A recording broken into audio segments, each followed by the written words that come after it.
Welcome to Grit, the Real Estate Growth Mindset podcast, hosted by Brian Charlesworth, founder of Sisu. Sisu provides growth automation software for real estate.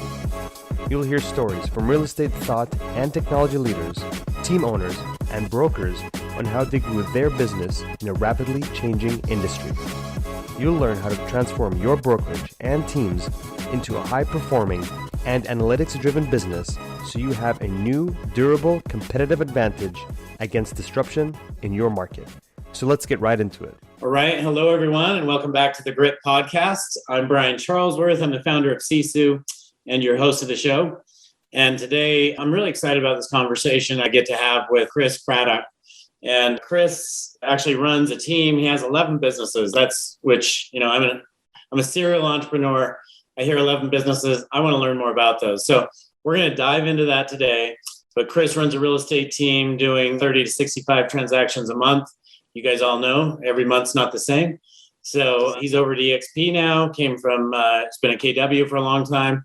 So many people in this industry started and built their careers at KW. I think they have an amazing training program over there. And now he's made the move over to EXP. And anyway, I want to dive in and learn more about these businesses. Chris, what else do you want to share with us? So maybe I'll just give an update. He's got a bunch of ancillary businesses that go into real estate.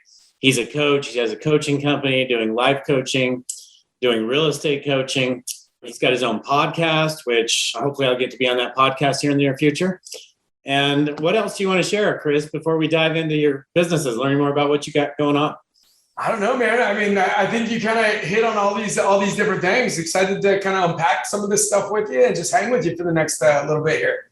Awesome. Great. Well, thank you for joining. I really appreciate it. Looking forward to our time together and getting to know you better. So starting out, you say you have 11 businesses. Can you just walk us through, what are those real quick? Yeah. And I'll tell you, I'll probably leave some of them out. Every time I go through the list and I forget, I just want a general overview. Hey, I've got these ancillary businesses. I've got coaching companies, podcasting, whatever. Investing. I left out investing. So, Yeah, absolutely. And I've got business partners in almost every single one of them that actually is the face of those businesses, which is why I keep leaving things out, because I keep forgetting that person's running it, which is a great place to be where I'm not the one doing it. But yeah, so I'll go through it. One is, obviously real estate, the regular transaction business. I've got a title company. I've got a property and casualty and life insurance company. I have a construction company, a coaching business in the investor world, a coaching business in the agent world. I've got a flipping business, a buy and hold portfolio business, something called Legal Shield, which I think is amazing. If you do any investment, it's basically like a prepaid legal. And for all of my clients that come through, you can get a will for free with the company. So everybody that buys a house should have a will. And so it's just a great way to protect our clients. What else? My wife is a branch manager, runs our lending company. So we've got the lending piece going on. I went over to EXP, so I have the revenue share of EXP. And I know I'm leaving some stuff out, but I guess That's a great start. So I love that you said, hey, you know what? I've got a face for each company. And, we are just right now finalizing a Series A round here at Sisu. And talking to these investors and, listening to books and podcasts and all these things, everyone says the key thing to being a great leader is being able to recruit great people around you. And so that's the first takeaway I want to have with this podcast today, because it's absolute truth. You would not be able to do the things you're doing if you didn't recruit the talent to run each of these businesses for you. So can you share with us, how have you done that? That's a talent in its own. So the first thing that I throw out is this. I've always led large groups of people. Actually, I don't mention this. My wife says I need to mention it more often, and it did take a massive toll. But actually, I went back to school and I have a doctorate in leadership. So I've spent a lot of time, working on leadership and growth. But there's a book. Here's a great resource if you're looking to recruit great people. It's called Top Grading that I would recommend that everybody read if you're a leader. Obviously anything from John Maxwell, but this is a separate one that's called Top Grading. The idea is, how do you bring these people into your world? How do you top grade your organization and bring in better people around you? But this is something I think about a lot. Because I look at some of the people in my organization, and I know that 5 years ago, these people, they would have been my friends, but they would have never wanted to be in my organization. They wouldn't want to be in my world. And part of the reason why I believe that they stay in my world is because literally every morning I wake up, and one of the things that I do is I write down my goals. I'm a Christian guy, so I always pray for the guys in the people in my world, because I care about them.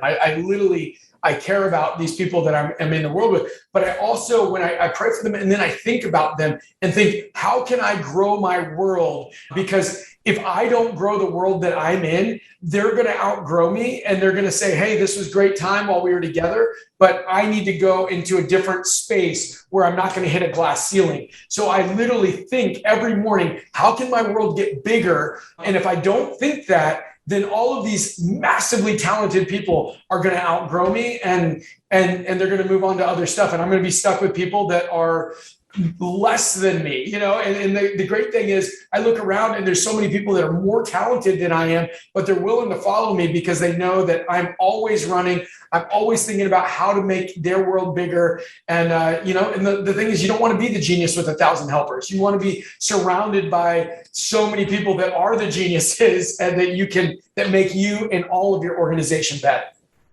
Yeah, that is such valuable information. We could just stop the podcast now, and if everyone would remember that, this would be one of the most valuable podcasts you'd listen to, right? So very cool. So one of the things you said is you're a Christian. I know you're a family man. You have 6 kids. I don't want to skip over that. So let's talk a little bit about your family, because I can tell that's important to you. Yeah, it's always been a go big or go home kind of guy, right? And so, if you're gonna have one, might as well have 6, right? Why not? No, so yeah, I got 6 kids. My third, we adopted him as well. So our family, it's a little bit weird, I'm 5'9", and so all of our family is kind of middle height, and then I've got my third one is he's going to be a 6'3" black man. So it's just this massive guy. So yeah, it's fun. Over the last couple of years, as race and everything has been tearing everybody apart, it's just so fun to come home and see everybody all freaked out about everything. And then I see my boys who are literally, white and black, just they're brothers and they love each other. And it's just man, the world's got to stop going crazy, because it's possible to literally live like brothers here. And because they are. And so, yeah, it's fun. It's amazing. As you can tell, you probably can tell I'm an extrovert. Disc profile, I'm a massively high D and a massively high I. So having a bunch of people around, it's like a party all the time, and I love it. Yeah. Very cool. That's fun, because I haven't met that many people who are super high D, super high I. I happen to be one of those as well. So we're going to have to party and talk about business. Come on, let's do it. That's right. Very exciting. So talking about your business, this all started with real estate. Is that right? Tell me about your history in your real estate career. Let's go back in time a little bit.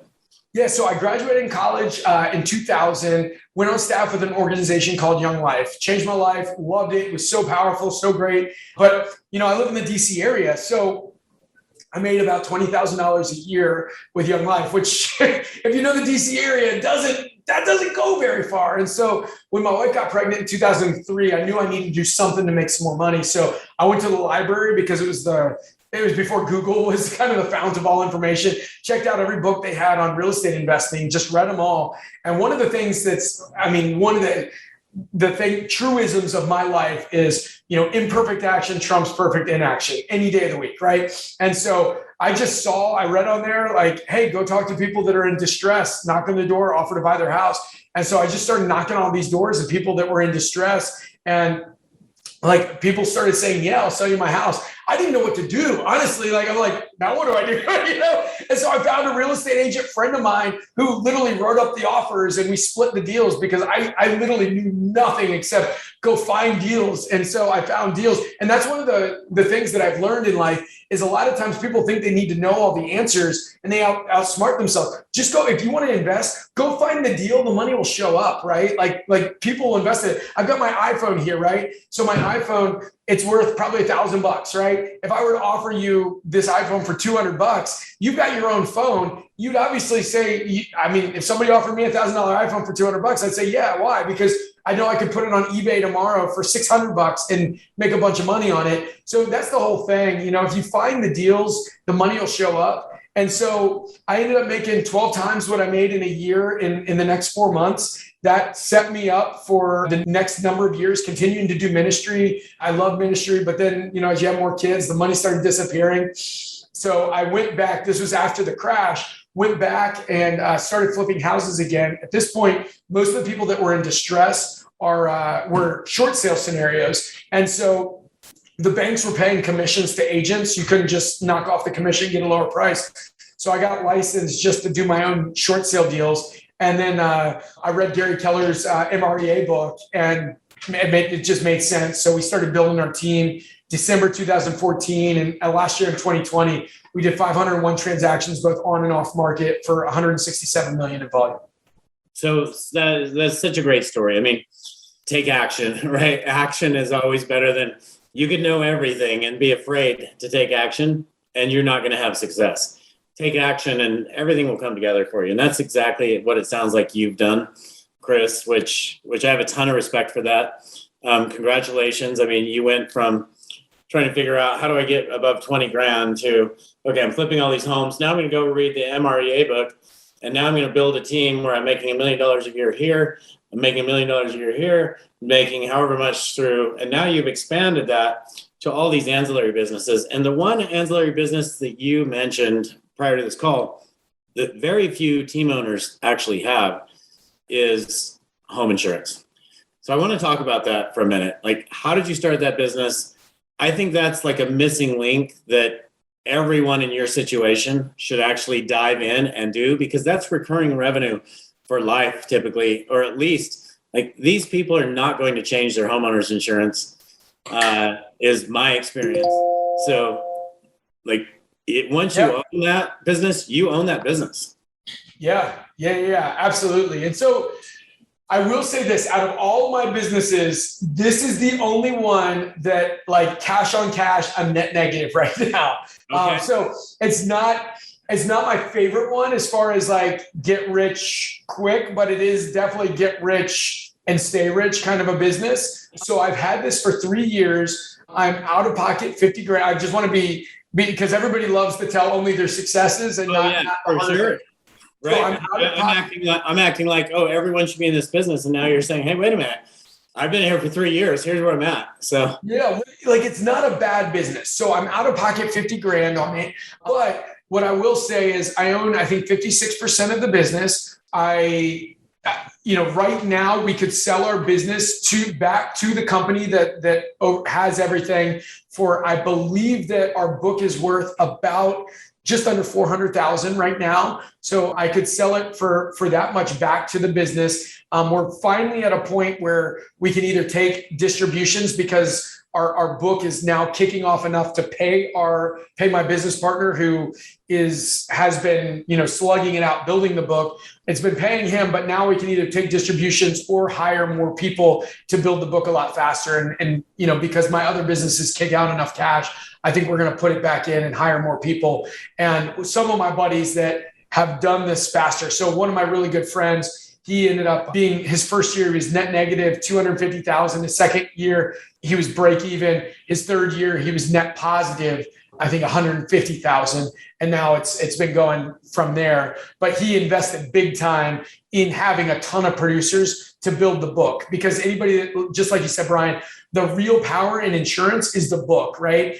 What we learned from our company is if you go after car insurance, then it's all about the price. But if you go after home insurance, people are under contract for a house. At least in our markets, you're required if you have a financing addendum within 10 days to have insurance secured. And so when we just introduce, like as soon as we go under contract, we introduce them to our insurance guy, like they literally change. Like I think we have something like an 85% capture rate. So it's a great business, but if you think that you're going to get very wealthy very quick, like it definitely is not that at all. But I mean, I think it's probably going to be one of my more valuable businesses here within the next couple of years, based on the trajectory of where it goes. Because your first couple of years, you just don't make much money. And then also in the DC area, there's other places like I know Texas has flooding, Florida has flooding. So in the DC area, like an average home insurance policy for an average home is about $700 a year, versus when you look at some of these other places where they have natural disasters and other things, their home insurance policies are way, way higher. So you can make a lot more money on that. Yeah. That's such great advice. That's why I love getting together with people like you, because I've actually been saying to my wife, I've been saying at Sisu, like, why don't we start a home insurance company? But, it's not a short-term, quick, fast thing. It's something, it takes time to build. And so the great thing about it is it's similar to your rev share, right? It builds and then it gets bigger and it gets bigger and it gets bigger. And ultimately it ends up being a really nice, long-term, steady cash flow. Yeah. Yeah. And the attrition rate is really low. I think our attrition rate is about 13%.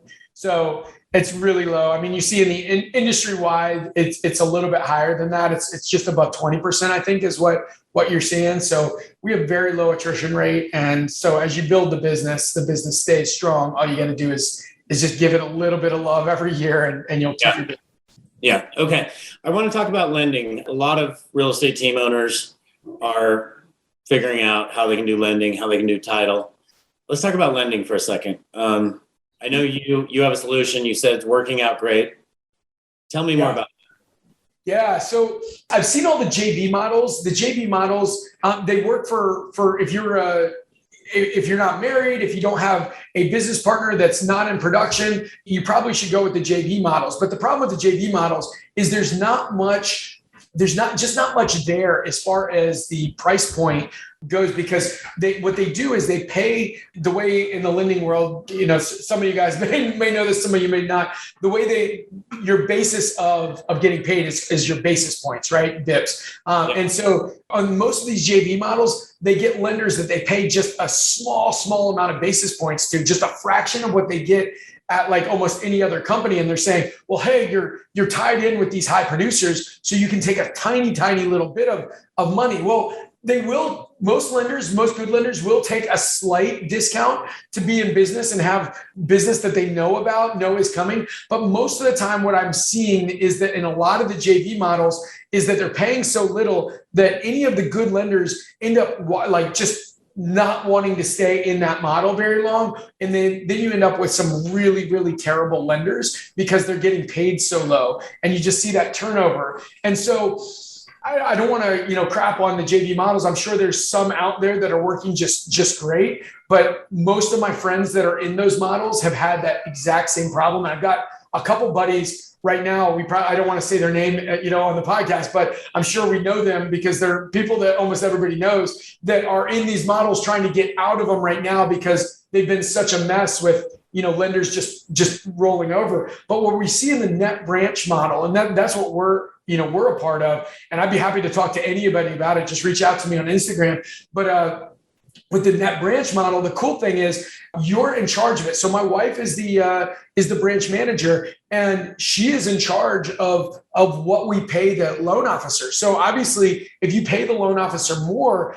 then you can get a higher caliber loan officer, right? And literally, she can make the call if if a deal's going sideways and you need to throw money at a deal to save it, which has happened with our team a couple times, she can make that call for us or for any of the other agents that are working with the branch, right? So there's just a lot more. She has a lot more say in that because she is the branch manager. She gets to make the call on that stuff. So let me ask you this: if you didn't have your wife to be their branch manager, what would you do?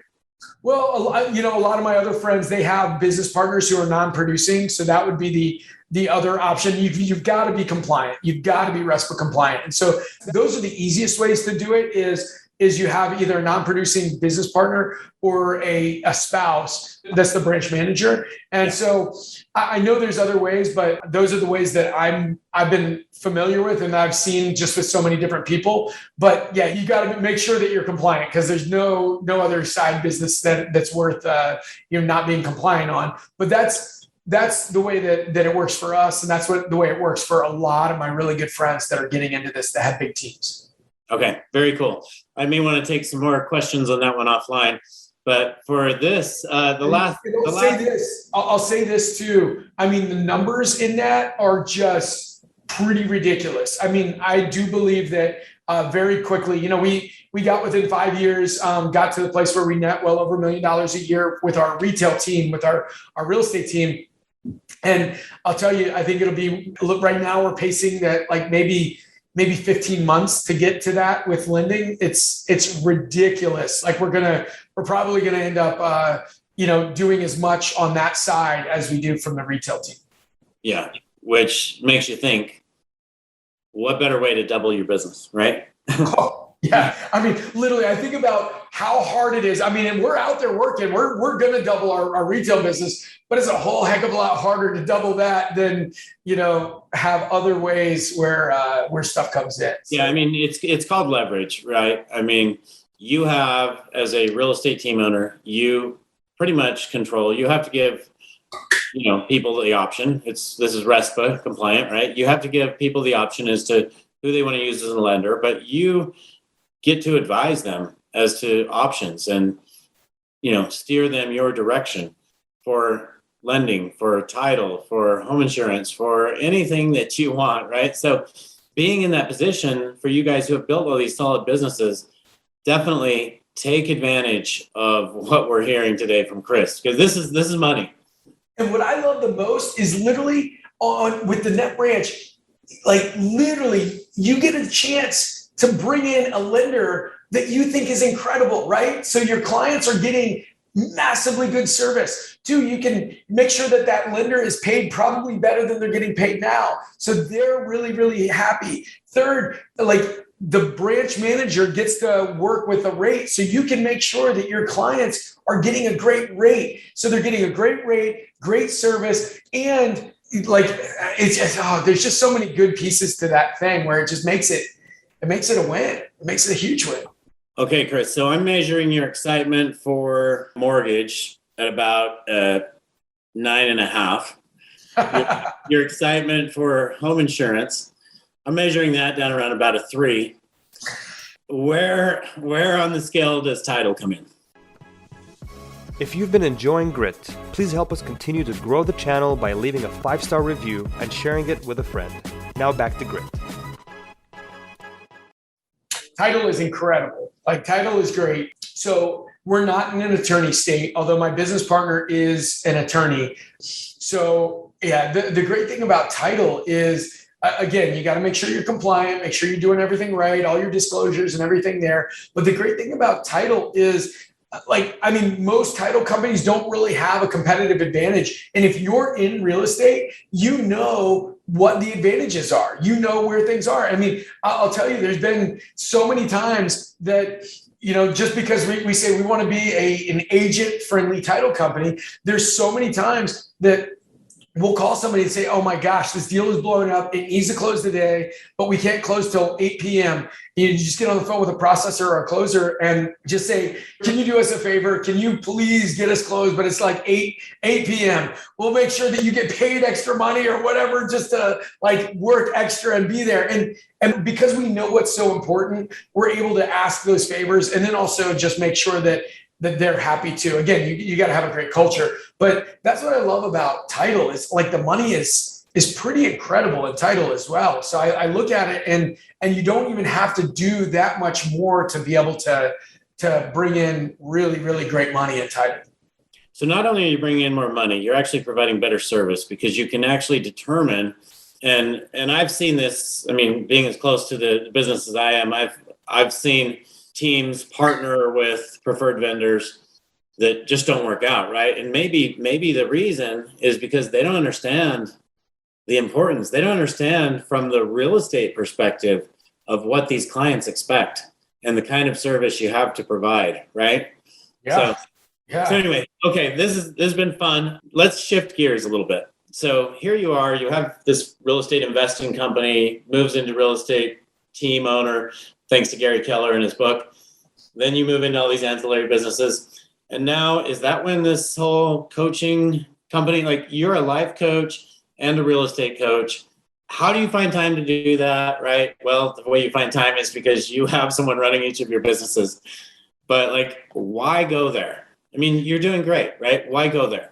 Yeah, well, and before we move on to that, can I just say one last thing about the ancillary businesses that I think ends up getting overlooked? If you do, I think what you said, most of the people on here have a pretty big team. One of the best, if you look at dollar per hour for businesses, if you can get into construction, I'm not talking about punch out, but partner with somebody that does kitchens, bathrooms, and remodeling, roofs, all that stuff. They've got about a 50% margin on all that stuff. So the margins are really amazing. And if you have a big team, literally anytime somebody needs to get a kitchen done, a bathroom done, you will have your team with a massive wait list to get stuff done. And the amount that you make, I mean, an average, in our area, DC area, the average kitchen is between 35 and 50 grand, right? And at a 50% margin, like it's pretty huge. And all you got to do is have your team just make the connection with people. So that's a really, really good ancillary that I think a lot of people miss. Now, you do not want to get into punch out, fixing leaky faucets,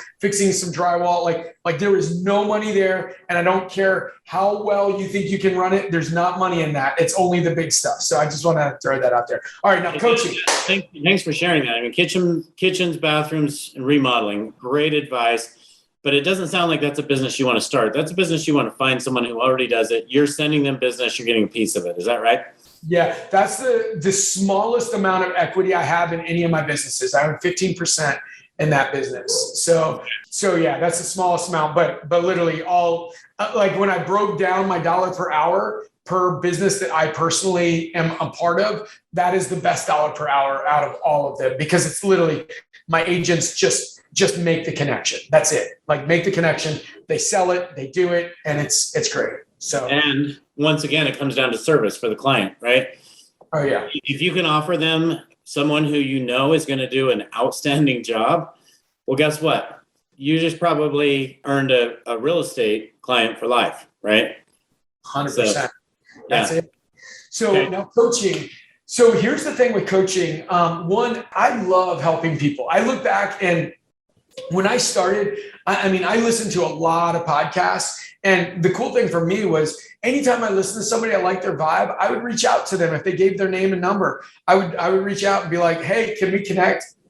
It was amazing because these people that are doing hundreds of deals a year, thousands of deals a year would say yes. And I'm like, well, I can't believe they said yes. Okay, cool. And so then I get on the phone and say, hey. Wait, once again, stop right there. Because what did you do? You took action, which most people let the fear stop them from doing exactly what you did, which is why you've been so successful. So I just want to point that out. Now continue on. So they say yes.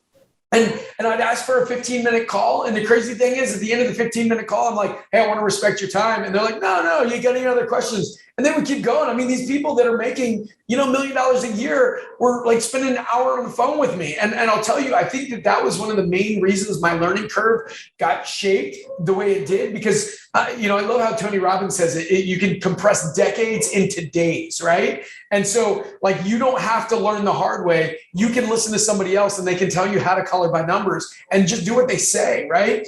And so for me, like one, and I'll make this an offer to any of your listeners, like anybody that reaches out to me like through DM on Instagram, I always answer every question. I'm sure at some point I won't be able to do that, but it does take more than a day. I won't answer right away because I do get a lot of them. But it meant so much to me that I want to do that for other people. The second thing is coaching.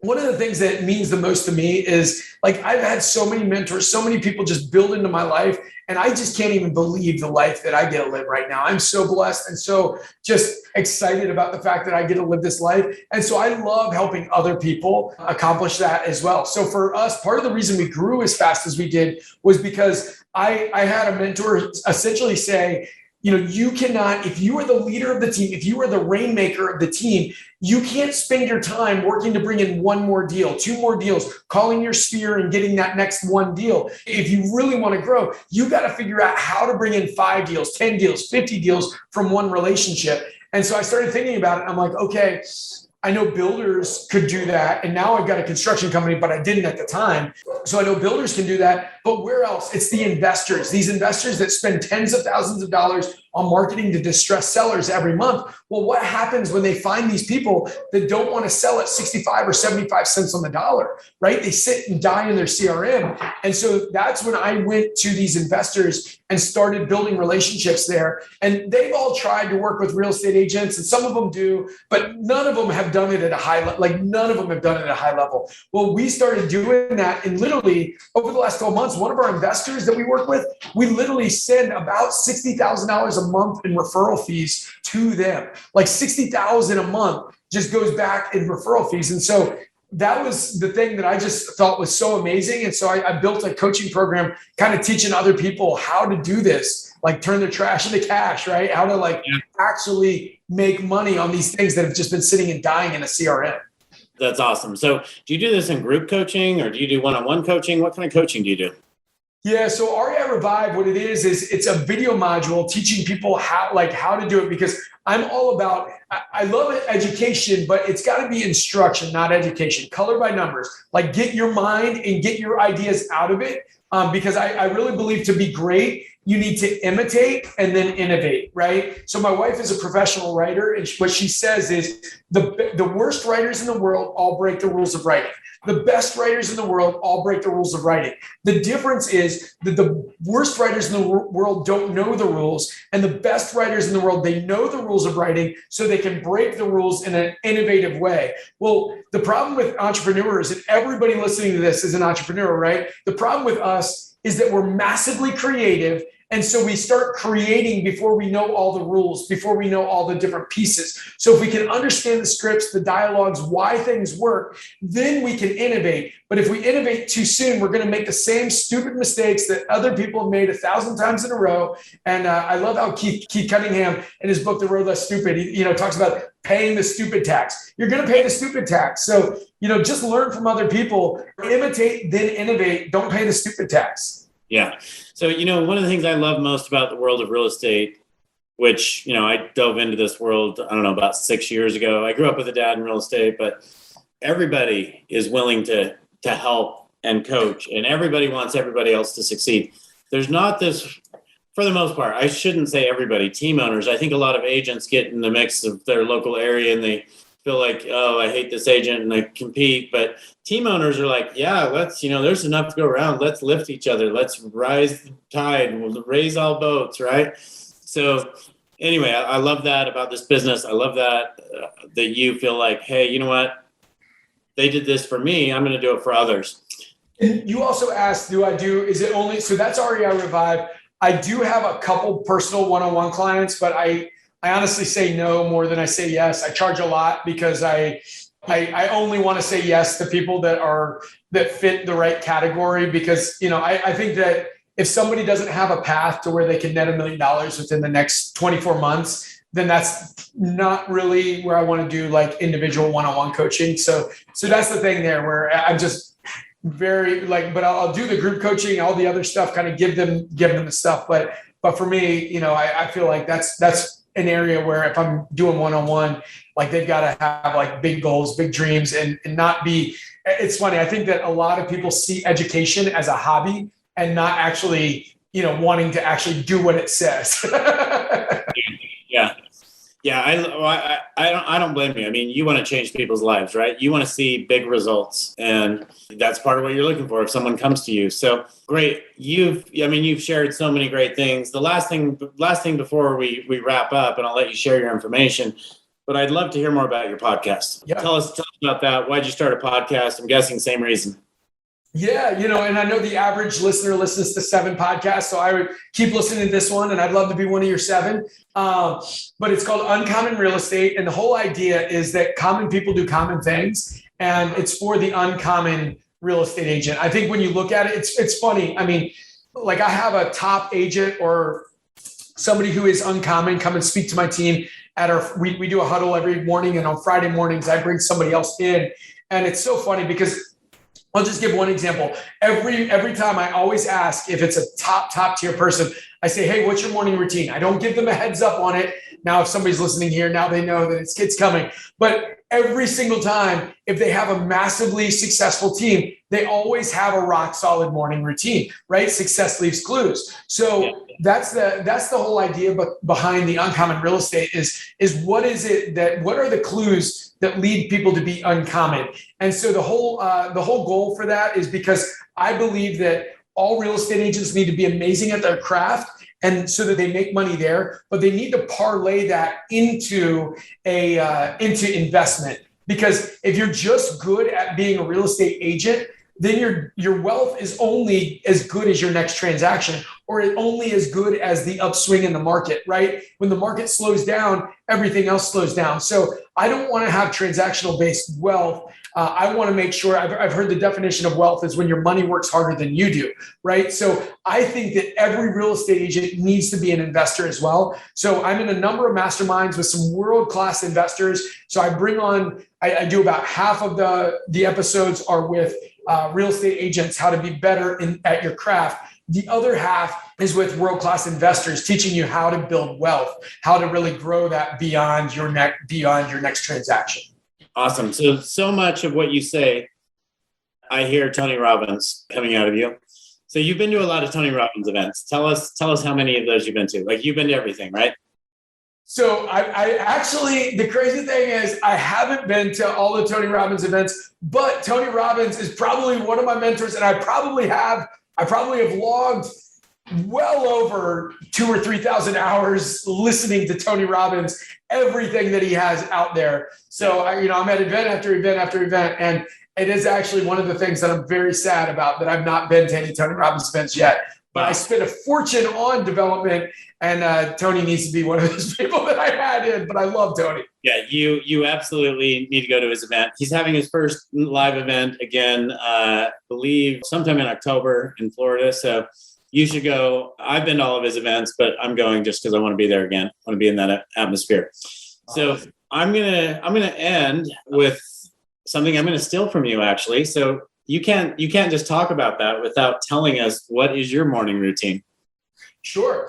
Yeah. So my morning routine, it's funny because naturally I'm a night person, right? And I'm also a really good salesperson. And the worst part about being a good salesperson is you can sell yourself on your own BS. So for so many years, I sold myself on the fact that I'm more creative at night. I have less distractions at night. I'm not foggy at night, all of these different things. So I would stay up really late and wake up late. And, it cost me massive amounts of success. But I also read a lot. I listen a lot. I do a lot of biographies, and all the people that I listen to that I think I really respect, without a doubt, somebody's going to tell me at some point, other than a rock star, right? Rock stars wake up late. But other than that, they all wake up early and know that in order to win the year, you got to win the quarter. To win the quarter, you got to win the month. To win the month, you got to win the week. To win the week, you got to win the day. And to win the day, you got to win the morning, right? And so you break it down to your irreducible minimum. And so my morning routine, I wake up, I write my goals, because I found anytime I feel like I'm in a fog or a malaise, it means that I feel like my goals are way too far away. So I want to keep them close to me and interact with my goals every day. I'm a Christian guy, so I read my Bible every morning. So I feed myself spiritually. I pray for the people in my world. I think about the people in my world. How can I grow their life? How can I grow my life? I go down to my basement. I've got a gym in my basement. I work out because I want to feed myself physically.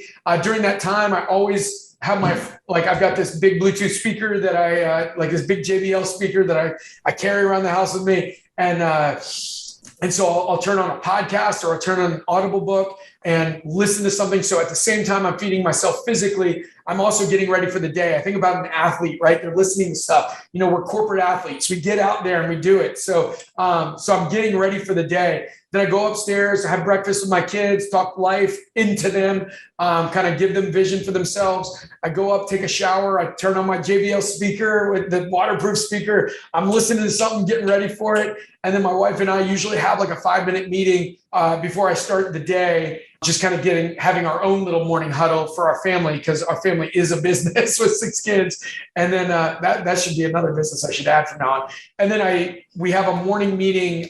We went from having 3 meetings a week to, as a team, we now have 5 meetings a week, just because like the Navy SEALs, when COVID happened, they say the SEALs, you never rise to the level of your aspirations. You always fall to the level of your training. So we added more training for our team. And so I teach that 3 mornings a week. And then I'm on it the other 2 mornings a week.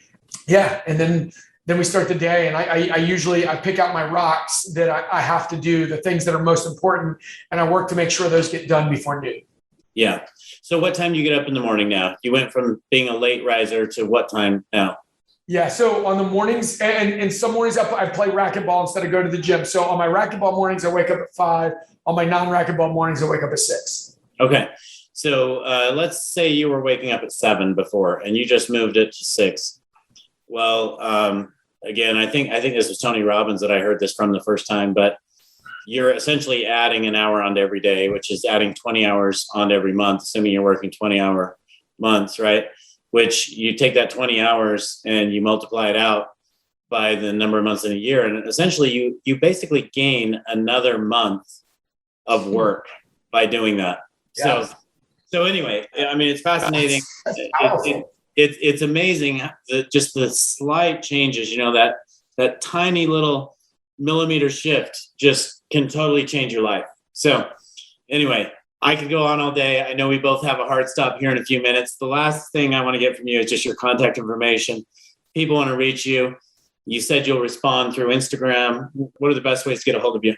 So Instagram @CradRock, not my last name, but an old cheesy high school nickname. I need to figure out how to change it, but one of these days, right? CRADDROCK. I'll respond to anybody who wants to DM me. I'll respond, and happy to chat with you. Happy to return the favor what people did to me. REI Revive. That is, you just go to my name, chriscraddock.com, and click apply, and we'll just check it out, see if your business is the right business for that. So that's an easy way to do it right there. And then our Facebook page, Uncommon Real Estate. So those are the easiest ways to get a hold of me and kind of get into the same ecosystem. Great, Chris. Hey, thank you so much for being on the show today.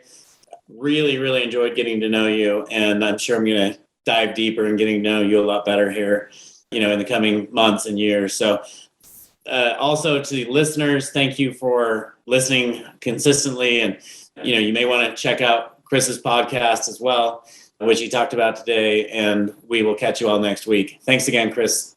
Thanks for having me. Thank you for joining us on our podcast. If you have an interest in a free 7-day trial of Sisu, go to sisu.co, sisu.co. Make sure that you use the coupon code GRIT, that's GRIT, to waive all your setup fees and receive a 10% discount on your subscription. If you enjoyed listening to this podcast and want to subscribe, search GRIT, the Real Estate Growth Mindset, on iTunes, Spotify, or Podbean. And with that, we'll catch you next time. Take care.